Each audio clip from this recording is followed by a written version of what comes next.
And it is FANzine Live. This is Tom. This is Hologram number chapter 9, Counting the Days, subtitled The Superman. Not Superman like Kal-El or Clark Kent, but our friend Joe. And let's get the plot threads out just so we have them on hand. I don't think I'm going to bother reading them to you because if you've followed this series at all, you know that these are the issues that we are trying to figure out all the way through. Last episode was Joe being out in space.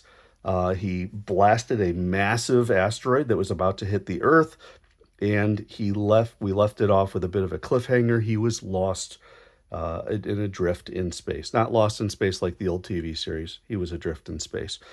Chapter 9 is the last issue that has come out. There is a new artist who is going to be coming in to finish off Counting the Days. As I think I've said in the past, I was a little surprised and taken aback at the fact that the Counting the Days Book 1 compilation ended up getting one of the stories or one of the comics of the year for the United FANzine organization. So I thought, let's finish this on a high note rather than my art. And speaking of art, this is the Superman, and so there are some homages that I put in here to Superman. This one, this cover, I believe, is a homage to Frank Quitely in All-Star Superman. Yep, Quitely. So we start off. How long have I been out? This is back in 1991. How long have I been out? The asteroid, did it hit Earth? Must head home and fast. And this page is an homage to Bill Sienkiewicz, who did something like this in one of the Superman anniversary issues.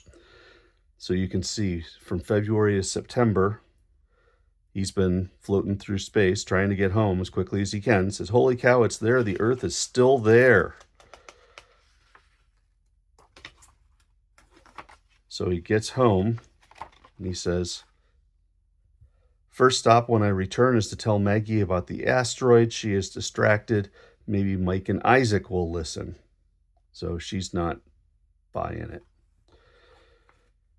September 2, same day. The guys tell me there was a giant light in the sky when I blasted the asteroid. It split apart and the dangerous pieces left the solar system. Had some fun with this one. I had a image that I put in the background and then tried to combine the two. Almost the same way I did with the forest here. These ones I think I made on my own, though this might be a star field. So, he's so excited. I saved the world, my world, I did it. So we really are learning about his transformation, and he's reinventing himself. His marriage, not so great, but that's Joe. Next day, hello world, I'm Joe. I just saved the human race. You're welcome. So he's already on the news, showing off.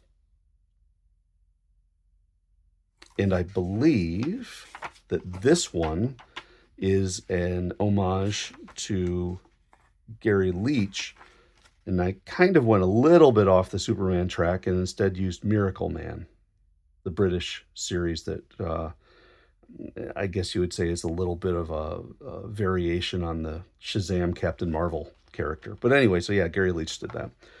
And then lastly, September 6, 1991. So we really haven't had that much after we got through this initial jump. This is a pretty condensed book because we go from September 1st to September 6th in this book. And it says he got a piece from the White House. Looks like Maggie put a note there, and it says, Mr. Joseph Peters, Lake City, USA. Mr. Peters, and then it says, President Bush, Vice President Cheney, the American people wish to thank you for your heroism in destroying the asteroid. Your decisive action saved our planet and demonstrated American spirit and resolve in the face of disaster. The Vice President would like to invite you to visit the White House for the purpose of discussing matters of national importance. Consider this an open invitation. You're welcome to visit at your earliest convenience. Again, a grateful nation, offers its thanks. Okay. This is my first really big gaffe of the series. And it was pointed out to me by a reader, Dale Martin, that in 1991, the Vice President of the United States was not Vice President Cheney. I got the wrong Bush. It's not George W. Bush. We're actually back at George H.W. Bush, and so it would have been Vice President Dan Quayle. When I do the collected edition, I'm going to fix that little spot. So that's it. We celebrate the fact that he has saved the world. We talk about all the repercussions of having saved the world.